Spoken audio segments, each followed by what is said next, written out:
الحمد لله أولا وأشهد أن لا إله إلا الله ثانيا وأشهد أن نبينا محمد رسول الله ثالثا صلى الله عليه وعلى آله وصحبه وتابعيه رابعا والسلام عليكم ورحمة الله وبركاته تارة أخرى التي ودا الله ماما سبحانه وتعالى نالي بركة جغندي كما نكلا نتندى من ستالا لنكي تراتا النبي نقتم باللند في الله هجريا نغا وجوني كمو نغتي تنغتي سينو فيلي aga gemu décembre kason cegu 2020 oga taxu tampille kes oga taxu kesionu tammi jabinden kamma o giri halle jawara lenki xallu tampille he tammowani yo komatallo giri jawara walillahi alhamdu walminna ala salamati lwusul o makkatu tampille ke tankitanana tampille ke kesi woncaha komi keta question ku xiile ngoy buru fatawno xiile ngoy buru o dalen ki xalluña tammoa oɗo fatawno kuname kuñi hina hamay nekke ɓe garo koyeke noxondi wona hamay nekke bagandi kembire kete wona continue ɗo gollenkuten o ɓillagarno question nu jaɓindendi sere suganta soron nuwarini allahnta allah merganana mama sere ɓe ganta soron mamana allahnta allah mamana walhamdulillah o saage kattolingira o faga tambakunda kalimatu shukru ñanta mamanden kalima aɗo duwange aɗo albarka konnen kalima katta jawara sagolankonde ɓe jawara tonko gunnakati ay gonda yagare allah mi nenda girise ɓe wa jawara nogondi ɓe wa jawara sellanga har jawara mukkunu jawara harlemmo jawara talibo oɗa susu mama oɗa susu tiga allah tiga nden balle allah gana habaraji heria franchement parle o dalla waya siyenga o iɗo xiri émission nga dingira gabe iɗo xiri muhadara nga dingira gabe jawara xalle nam maxati madama ame wari nam maxa latuɓuru aɗo nam maxa daga awa ña fisiri ngalley debi hananu ɓenuga ɗo xiri a jawara xa lemme harame ganani a gano andakama de jawarankon na kentu jawarankon tanan na kentu yelli allah gana gollu ñakala siye kamma ni ñalage foyi no tawandi ame gabey o duwa jawara yimmenda yimmen cuuɗanganni lew aygu mayakari malemina magri simma kaɗo kanutu ke dina o waɗa kanutu ke dina jawara me tuwanan neɓe o ku yumma daga o tuwa kumma daga masha allah wala quwwata illa keme dawlaga ko président ngemme katu waɗonga allah maga jalla wala allah gana waɗa ɓe getallankurale cheikh na jamuña jawarankonna gunnen no kanun armisi men lemmen joola wa kun latifan bihim fi kulli nazilatin lutufan jamilan bihil awalu tanazir ilaha illallah والهم عن كل ما أبغيه شغلني وقد أتى خادعا ولقلب منكسر الله قلب غني وجاورنكو وكل لطيفا بنا في كل نازلة لطفا جميلا بالأول تنازرا وقد أتينا ذنوبا لا عداد لها لكن عواك لا تبقي ولا تضر أدوى سودان اللو وحق تقيم نصر دانتانتوي نعم كان في مغافل لكتو ودا سماما ناسو خانتانا ندوى سودا ودا حق تقيم نصر دانتانتوي سورو بينونغان قوانا كينيا duwallemmo meññangu ngidanu allah ga makkiti nga jofi kanunga taadama dukkure ɗo ta buubu aka noxuke allah maaro kiitande oɗa xa ñaga haqqey o waaxi abdoullahi amadou ba allah makkiton kiñaxa kanga anna yampomaxa o akhi Musa jaaga dukkure Allah makkeeto kiñaga kan Idrissa ko naati andangiɗano Allah makkeetu on kiñaga kan oɗaga ñaga haqqey aɗo serebe tanan ngilungama wara kamma ngan kawanan kiñaga ngama kiñagay akarakoye feede kali ɓe ñaɗamawru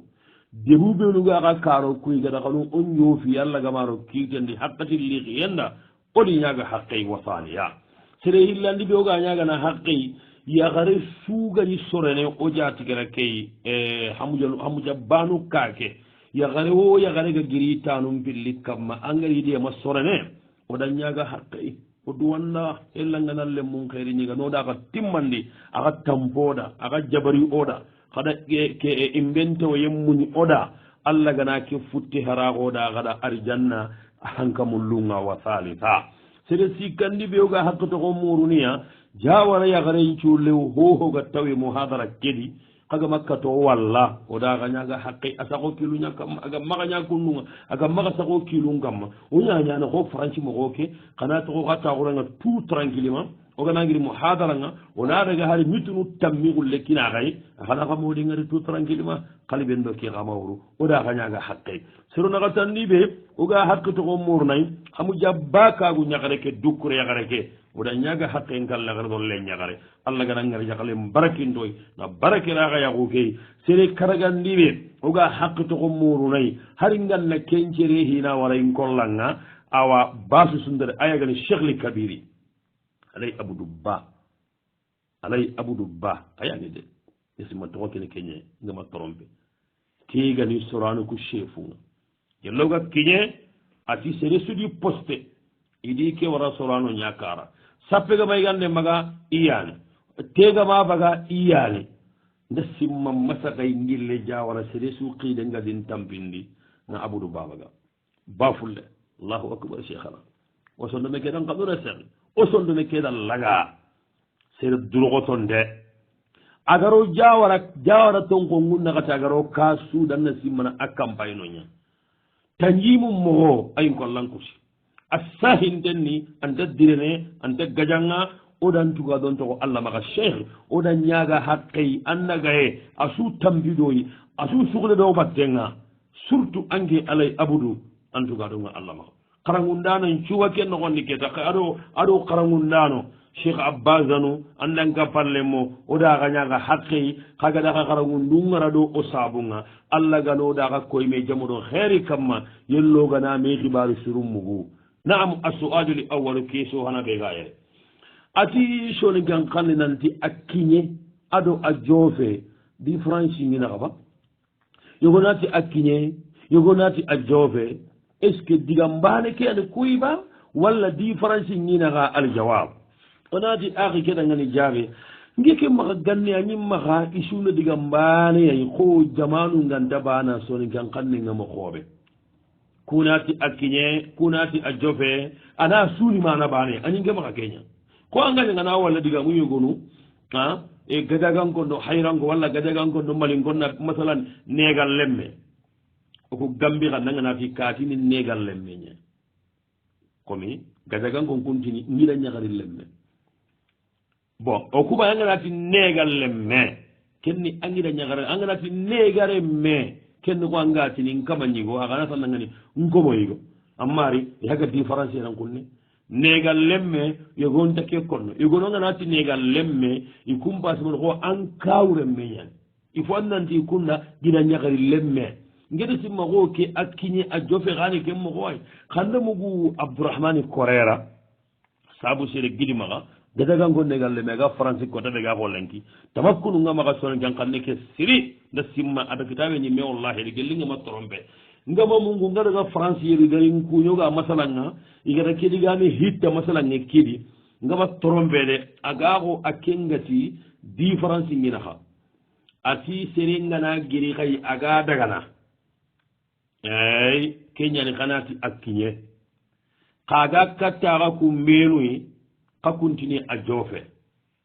bon ajibe de tuwaxu njippeñandi ana gedigame aro ñingolanga siri sere gana gira xay sasa kundu sere giringe tamba kunde era watelli kara agana kiñe kara jetini a kiñe kagana gidi karaga kattinga naati a joofe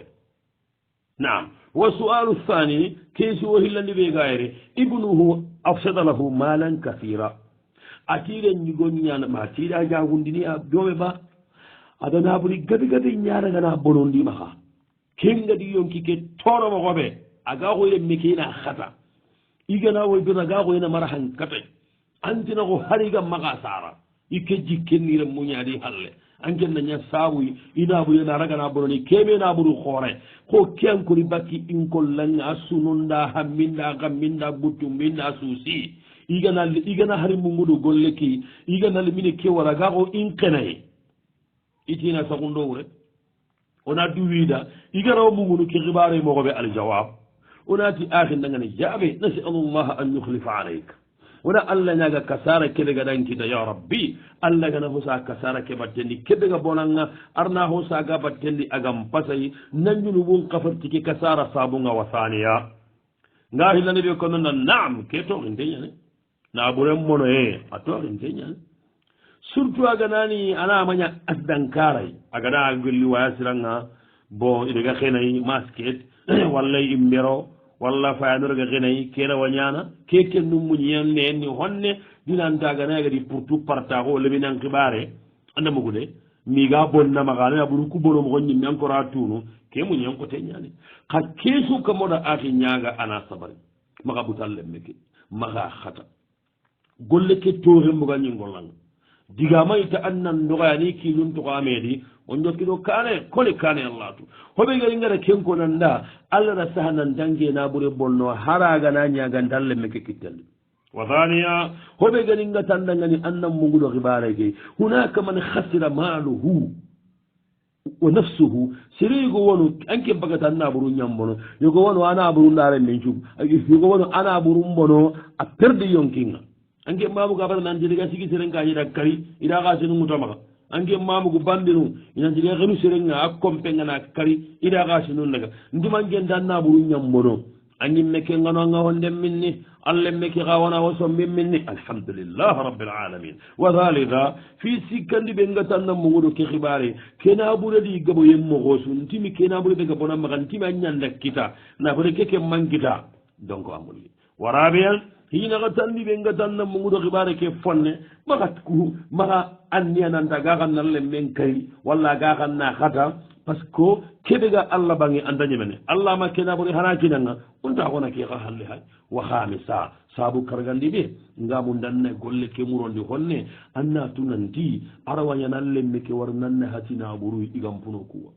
serena daru simma lenki simma xumbane simma ku kenkri sumpayaɗi debukuɗo kanu kuno gondi i barire munga iɗi ka iɗi baji na digamburen koniɗa nke jikkentankendi anke allah sereñanta har allah ga maxan kininga nkimi keni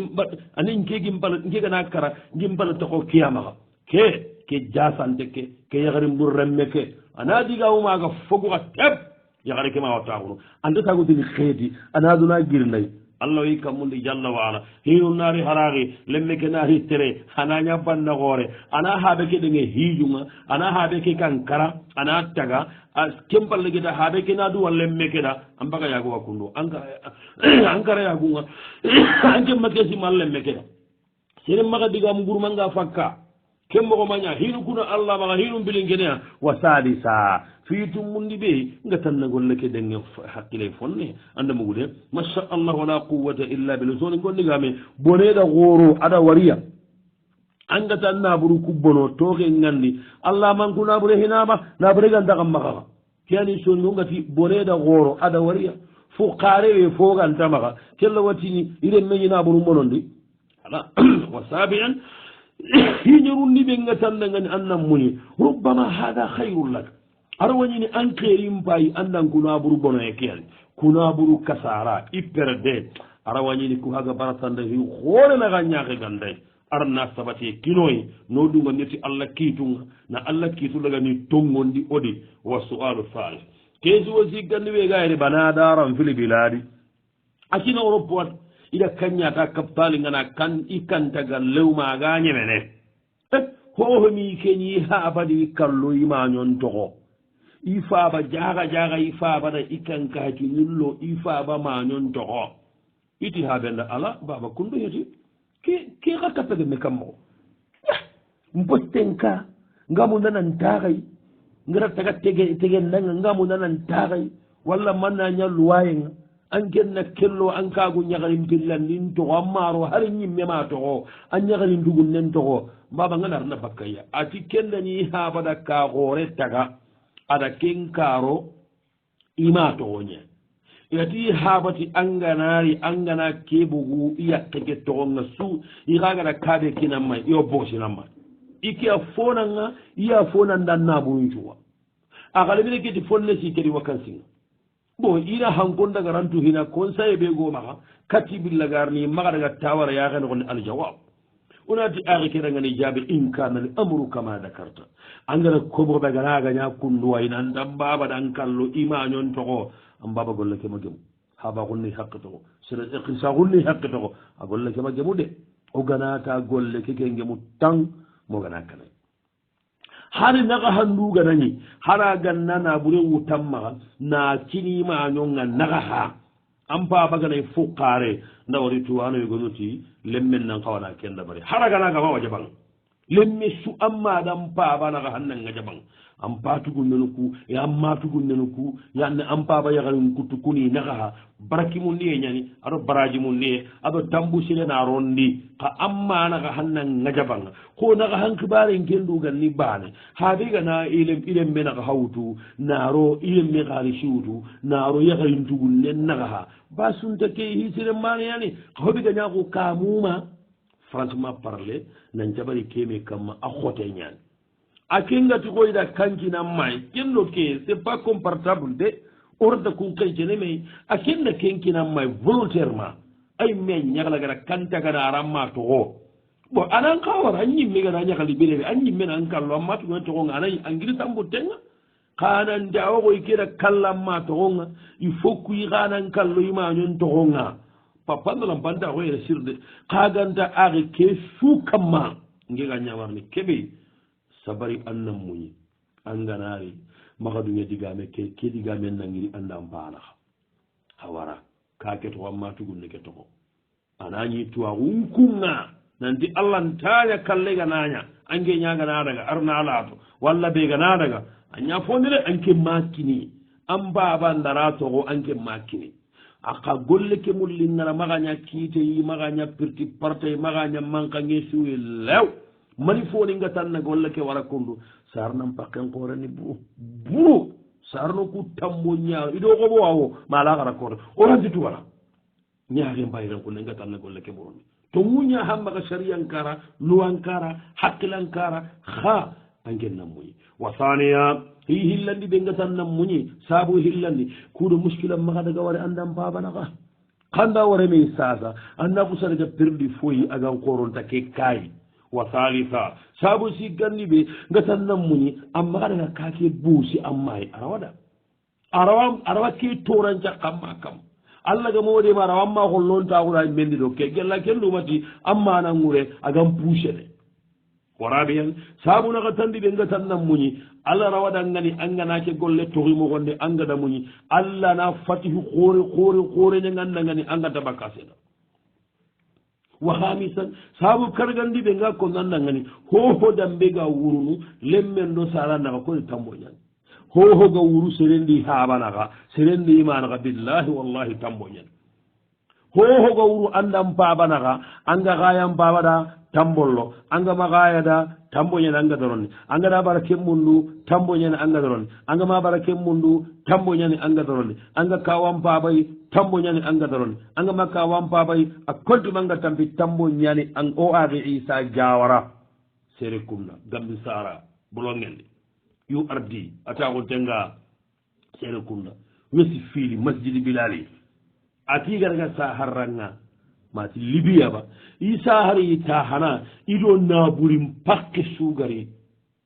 ida su kini haba sasa daga ndana mulli masalade ani kanun no yiharle mondo mi sidun ko yanga anna tununan tilemmega na sarana qalisi muta maga kendo hotorno lemmege ana kapanga wa salisa fi tumundi ɓe gatanna munguɗo ke golleyi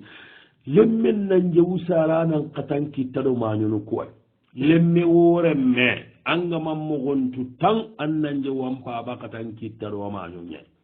mañonu ku on kaniya de haban mañonu ku kaniya de par ce que katantano hohoy katannaro nan paaba sunon ndiya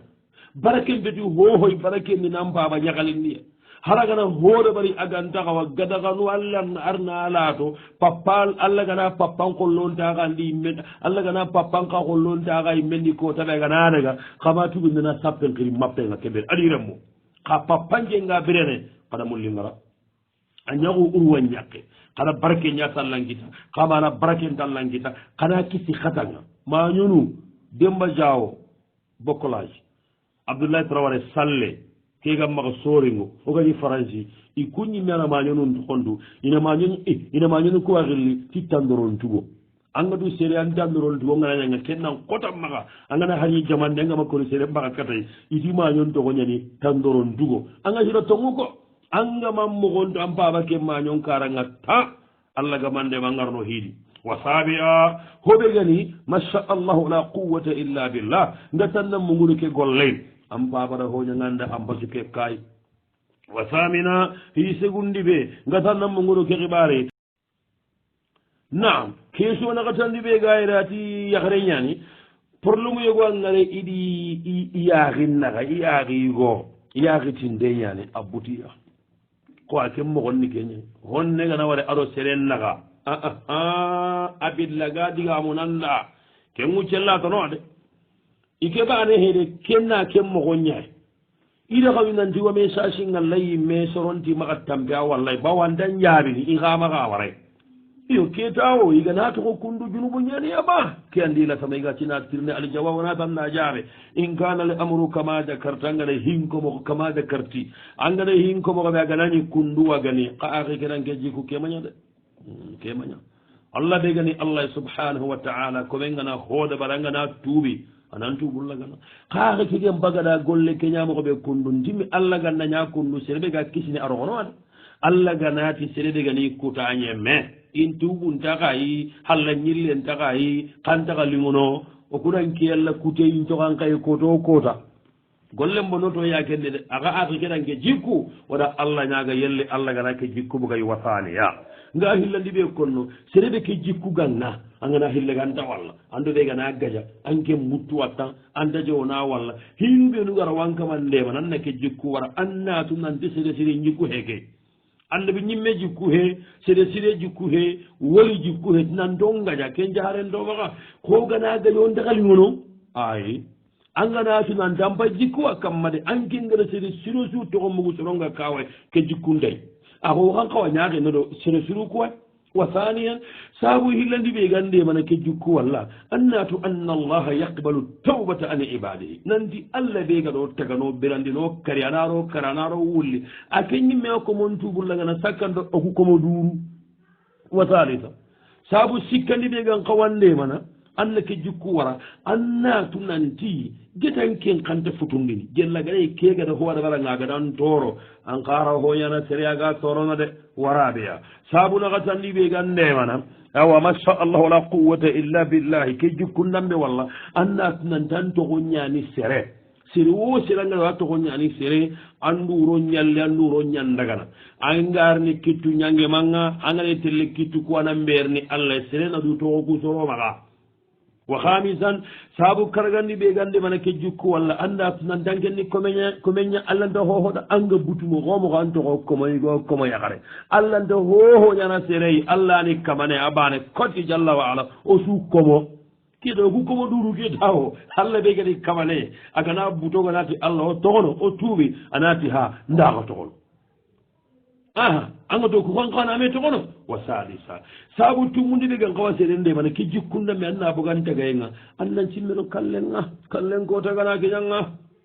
wagarinde kaburallo e anga bakkankandi kotaɓe allahu akbar angana simme keyi baneta anna ɗumaka yankana ñeronowa ko makka ñecce وسابعا هيجرون دي بيغا سيرن دي من أنك جكورا هنا تنان تندو سيرن غدا أنغنا مبوتك توني أما غارغا بوتك أما غارغا لغران كوتي براجي نيانا ندا كندي خاكي بغا بيكون نمبا كم جنوب نياني كيدي وثامنا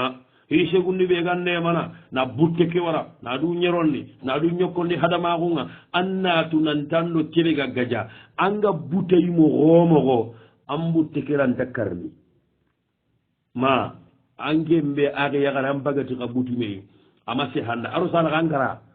ambe gi angala message liti aga na ke fa hawbane ke ha tuma mina gunda haydana nan dam budu sere nga sa te ngamari andakalla wa tasi'a sabu kabundi be ga sere ndeman anna blakhara anna lagaran kutiyendo butte ngara na ho dumande mati wanda maga mamede serlo mamene ke geti mati gana hibure nya serenga anga mabutu anni farenya kanga butu gadan kanyo anga madu gadan nya ibulizai awa aka manna tunan danga butu ke kama ngamo gomo ana sereki ta dunano gonde aro ke nga diga hunu aga di keso mberogo o ha jabi ne tu trangilima aga ngatu katara ngembe ga ne kundu anken jagol ni duna suna butu ke yagare anga makori akeso ke ona sagandi mogale yagundi o bara on tanyana ada kuma butu me duna serengare o kudu lato bo kundo ta gaja mane be agan dudu ana mai siki ayita an ke gare hay ka ke bedi soron pay ken ta ya kunda ga me kuni anga na butin gei ana mugude ndan cha gamba nan lawa gemme ken nin kuni butana ngana ke fahamu bane tam antu wana mene wa ashira itamuni be gara wande mana anna butte ngara anna sunanti ampandu watambindini hammin no gammin no suno angana butu serenga anganta sehenada angada tomuguta ambutten nambi angana geri muhu ambutten nabi igana togongo ambutuna kuti aganta wasina ma soronna togongo e kartu mu xaw jam agano tenna kammo angenda munanga kartu mu togomuku te inna wundi ke to rampa yego kamma akenga makko yille ngana kare kaake sumbuti te inna Allah bara abarane nya hako nanda ko kenda hasidin tampinni akenya gani ba akendo butumbi imanjiyeni ba hado butumbi kalleni ba hado butumbi ay so ko tendi toge ngako ina mbore anga mamu en ko so na inati nande nellemme ada wisankita abada butumbi makallenga ne butumbi ngamma corona ndu yalla kamma jalla wala wala hasda gunno butenga atidin jaba gitu en ko tan reje ataitu kullan nas min nafsir riba illa alhasudu fa innahu ayani wa thalithan ngahi sikandi be ko non junubun danga akhiyale pakil lemme antanga anga mame zati gey idanga na gey andan yabini awa ambakatin ke serengen nan kawa ambakatin ke nan ko tam maka koy ngala me sasi ngari nganna terengandi yabini me sasi ke haragane mitlu hilliya nga ke nya wallanga mpaji ngo kum mitlu hilli naro karatana amme sasi ke yengara jo kampaji ngo kaga nagi mun hubi anna kuni aga dan yimi aga sudo baraji aga man yimi matara junubu kitade kanken genna baraje kita angana tambi kenyi mi angana kunya ganda sehiranna awra anna jo kampaji ngo pakille me andanga وسؤال الخامس كيسو كرغندي نيا هايكي هاتيما كلمه وما كتا كارانكونغا بعدين غنانيا هذا ما غونغنا ميني ورين كاندي ورين فاتيني ابيتو مالي مكوي كانغا حكموكي sogoba ina tamise nyakarni ane har gumbo nyagana kara bare kayde sogoba tamise nyankarni ga nyanya na mukunu kuda ganni ini ka henya warandini sasa ke saga nyana tamise nyina kari go nyaga je ligo magoto nyaga nyimme kalimo ma kata karango ngaba ke dingere be kundu ihagata ko aljawab wana tan ngani jabe ngana simma sere sugo trinkana ayugo maya gari male mina magri simma hari be goro mai sike daru anga tunan do ku sonin ka ko kelli ngoda bru sonin ka wonna limoda an khoto maga oga makko sonin ka lada sudo sharia ngame sori on to akam ampasa ngunto on daga wandi lada kamma on ta odo kunta lada ikunni lada ndabalo gano lada ndabale hari tuwano be lugati ko ba ke solli nan kasonandi baade ngananya sorongar ni sore fureke dingiranga kenni fo yike magan tadagana soron nan ko e gandi nya sorono ina beri furen coronga Jaafar ga fati Allah farse nen sai ba sedna ali ko gore ma gida annabi tiya isna uli ali Jaafar ta'aman kada gande en coro gana beri Jaafar dum gonunga parce que khibare le tungo lengi iran da sorone anda mo gode kenkuna na kunga manuti sunnan ni soronya na igande en coro ina de nge hureke dingira ha hure nan di soron nan daga sore fureke kandi o kinye ke kesu ya kota o da ko nan di isunta be gide ni o isu ambana annabi ti xale gande en coro xala daga Jaafar dum gonunda sori ngara o ku daga sore fureke mekkandi ona beri mukkununga basu sunta ke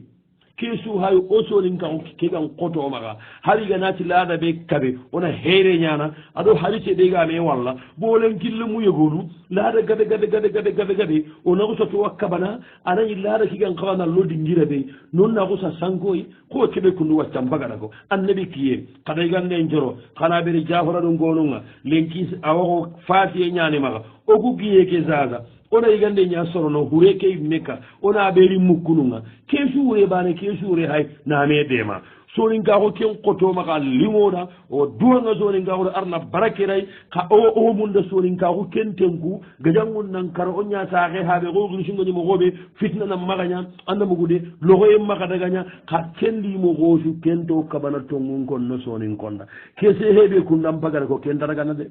ke manya tumunyani ke muke ganari serei manna higandi sere ganari bare na kari tamise kari baji dungo ina yiga basu sunta ke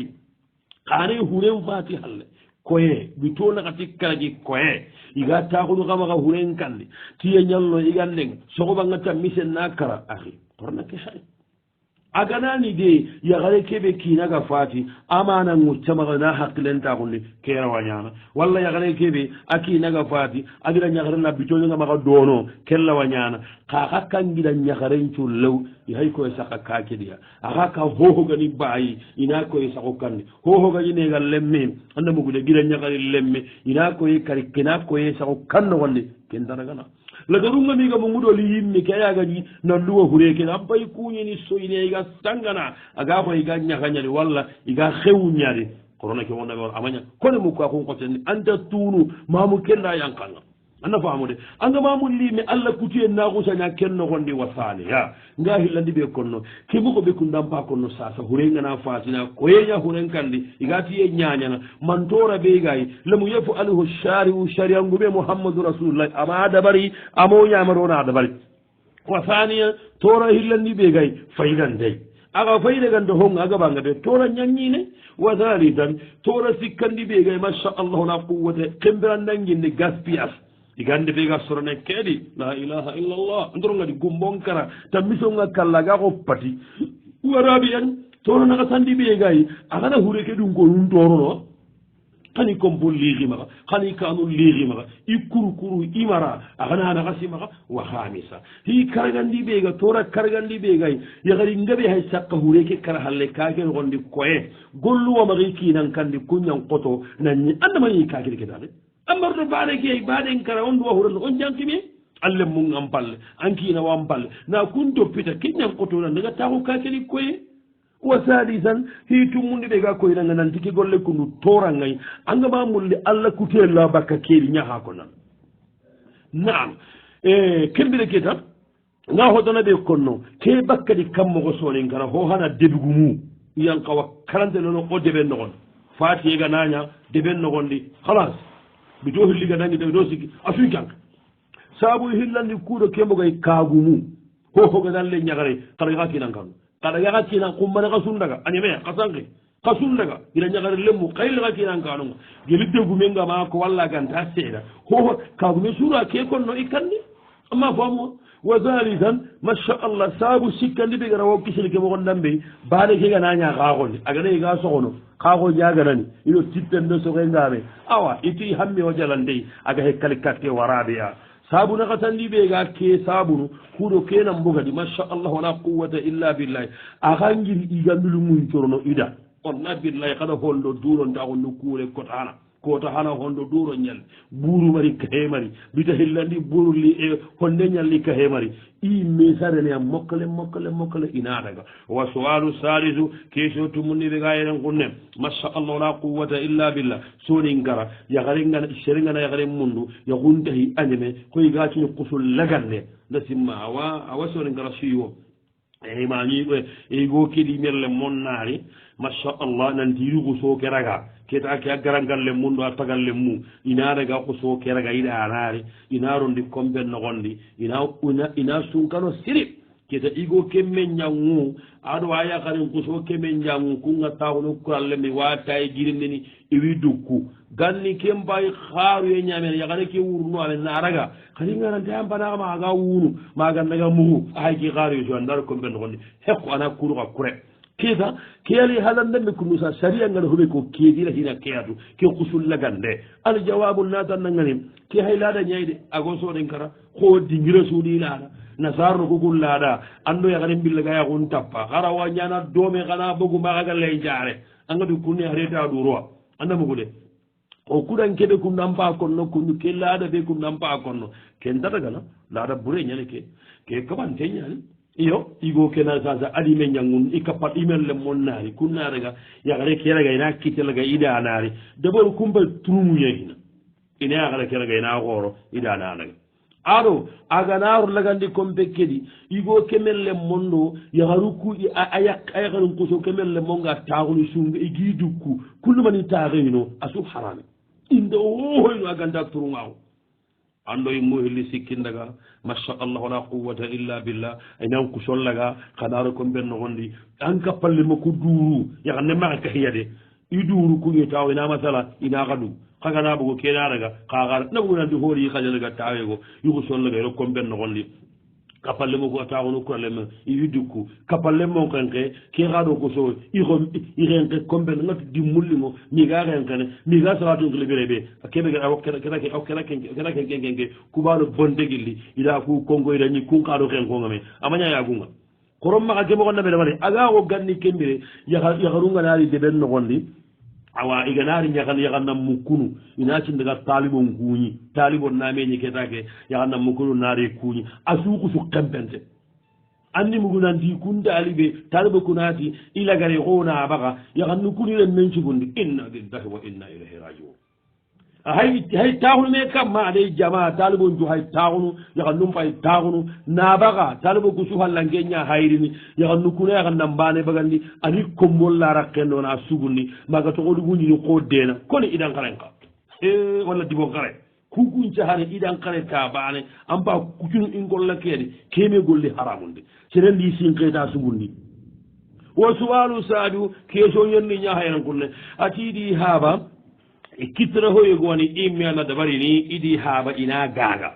sa fay haba khoro awati alo operation nyata no karay are mbane nga kemboro sa rembane ya hay ida da ke da manchu nyaga duwan ngi haba kitra ho kebe di haba ga nyada bar nisma kan ana gotta go nyaga ndi adiga mo kede i haba ni kambane shuga ga na kamese ha kamosi kege lagana ugiya nyaga sa sai haba golle ngara ike haga sagi ada barini ka golle ke kan ke barini non kote ike do hoko hoppiringa anda mugude woli e kamese ha ida ya kamero tankara voilà woli e kamosi ki ugiya ida ya kamo kare go ugiya igara kebe ka hay kundu sasa mani fona tey oda Allah nyaga hina arna sa nyam babana ado watun tenju lewni saga jaman nga hilande be ko basun take jagunde nya ara woni ni kiyunka haraqi am baba kegero sasa ndabana anyana ngollen na barani anda sere horseno tappale magaro ta namara magaro anga tuna anti golle ke tambiye nyarekenga arakam andali ni beda ana ko aga mali beda ngani ka khalas ado anga tanga naraga jago miro soni ngande bokuwa soronga mbita nanga nati ke pirinni ki inati ay iden kanyo manga to kunana ya rubbe ruga kala kuntan na maga kune amajare kune gabe yaw mbirinni ki anyame igara ken runga intantam bindin wa suwalu thaminu kesu segundi nya hayran kunne isalli abiyon nogon ñaali salli hakkati ñandini abiyon nogonde isalli abiyon nogonde ximañi ki mbakkalla xeetu iyanka halle ken callina tugana aba aljawab ona tandangani jaabe serege nerno abiyon nogondi waya sana adagan nan calli hakkatin kane honne kattangarno ho anni kahume masala gaabi yo ngilli seseriñe machallah walla gaabi yo ngilli a wanna mbakki kemmaga 4 sériñe heure dimi allah wa salli ha naala kancara allah yitu sallini anni kahume sa har yello jurunda gellangama kenna baɗanga naro abiyon nogondi allah wa sallini anna abiyo gumundirndi sugñano ñani o ina wañini iwakki mbakkan nogotu hari kammo ke haali igan dekki mbakkan nogotu an bay sallini kata karaɓe gaɗan caga angana yanka hille en tanga wa sualu tasiu ke ani kesuwo kabundinga ati kagu ñagana ñana lemme sara lemme ke hasu tummi aɗo yonkimari bon i kumma sallay de ima toora ima waxari ima jogon ko lutami sebagandi idaga buru al jawab onati jaabi nga momo odeme ke jaabi ni tagabe majhab maliki hugum majhabi ke maliki majhabi de nangana sare ado yonki mari o mabire dankana ko kitamaga on da waxari ni on da toorana on da salina qallu jaabi wala siqtu lemine be ga gëno ado yonki ga mari lamu yastahilla agamala gara gaza on ta waxarni on ta sallinay walaw taharraka haraga ñongeya aw atasa walla haraga na trigiso aw baala walla haraga naga tañi walla da honde sugi dankana hummaroyna ndaɗo yongiri majhab maliki iti waxarinden day sallen day wona burnuwata on ta togorana añeme kallu jaɓi illa an tatahaqqaqa li haya aga dogana biranta kun dankana kun kita baynama bad li madahibi majhabi ngumuyogonu kundi ay lemme ngana saare aɗo yongiga mari aga nagaɗa kasuna katiña sagen nogondi kasuna katiɗo fo iti yongillaɗi de ako sereñani agari wona wagariniya wona togorana wona sallay wona buru ɗagara kota gilliya li annahu insanu kuɗanke digame sembe ngati buru muttajihun jiddan a jalagontenni buru base suntayi allah wañini maala yigangenga nasima keɓe ko num mbagara ko keni ahmara boni hambali halle ñani yana kunni ahmana boni hambali ana koy kuñama jaabi ngeni ke idan ke digame telegon tenne toro fankangadi buru kagere comme an jendanke a ñake taw a dangi o keke c'est pas la peine keke passena ko amadi kata buruwa ako a gande a haayi sasa kundu ona kotuwara e konno kageta ketake a buri añeme halas a kata buruwa kama hohoɗan ɓe dabari a kawa kotten kam majhab malikina keña kam wa sualu li asiru keesi o tammude ña hayere a dalladi keña sere ayi kanna wattunga buru wala sasa sasa wattenga bo si holi gara wa seren kisini wattunga al jawab wona tanda jaabe naam wattenni kanu hoña ma yonki nun tamunda wattenni kanu hoña ana mire ñaraga nana jagasi amma watte kanu hoñani ana honno ñaso e ndinan watte kanu hoñani ana dimina ñaaro nande watte kanu hoñani allah nda dunada ha mekkitta watte kanu hoñani allah nda allah batta mo hoɓe angamunda a konti manga tampi wasaniyan nga hillandi ɓe konno senanta wattenga laɗuyi watten cabunu saabu hana ɓe ga wattenga allah gana saha senanti sereɓe watiniya agaɗa sahambi laga sarene hohoranta ke mbayide sikkantay wasaniyan watten caabu hillandi alwirata qeye wattuyegono waɗi qeye ñani anayi wattuyegono aga xeyendi har ku jinna ngattu a xeyengadi ƴogonu saka kombo jinna ngattenge jabeti awa xeene tension awa xeene asima awa xeene a konti manga tambi wasalita watten jaabu sikkandi korte serla wañini pakkille mende xigana korte axay watini anayi cancer naxu sallaga dan 2-3 mois noxondi pakkille me xamañanga korte ñani inan lañi kane hankanne warabeya sabu naxatandi ɓe ga watte jabuno asda inati geligi liki jindarange asda igata xini ngollangam har bi ke ñallono asda ara watte ngalla serenga wa xamisa watte jabu karagandi katundi xote angana seren katuna katundi xote ara wattini arawa kallay me bo foralawa saqano xon wa sadisa sabu tummundi watte jabu tummundi dulli xote aɗo fakki danginde sere ɓe gante yigena watini ɓe ga yigene cittandi kitte allah ga maxanema watini wa sabia watten jabuñerundi hammindo xammin gabonde aɗo suno kenne ngaba yaxarundi inengana jahannaba taxay gollanka mane compe nanga maxa jahannabay anken do kaygo hohomañi xanaxa axañi xomari ɗima tay may tay neexina ke gana giltantoñangun ndenga anna simmana biron an cikkana mankinaxa se ke anima he angana tanna ke hammengutu safe ampay toyine ko watteña hallagana dogotoronta walla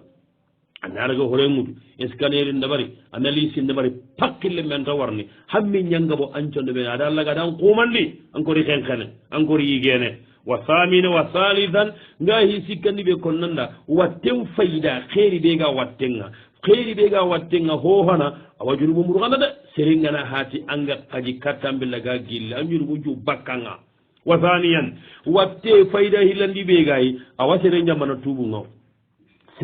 serenan kalegana toyiniya anna botetu kammunga serengana toyi kotengana katu akkilunda allah kute kama haga tuuɓe aw bisimila Prêche TV sanfɛ sanga ni wagati bɛɛ lajɛlen na wajulukanw bɛ aw lasɔrɔ ni minnu ma abonné olu bɛ se k'u abonné ni ka cloche activé walasa an ka video nataw olu bɛ se ka aw lasɔrɔ cogoya min na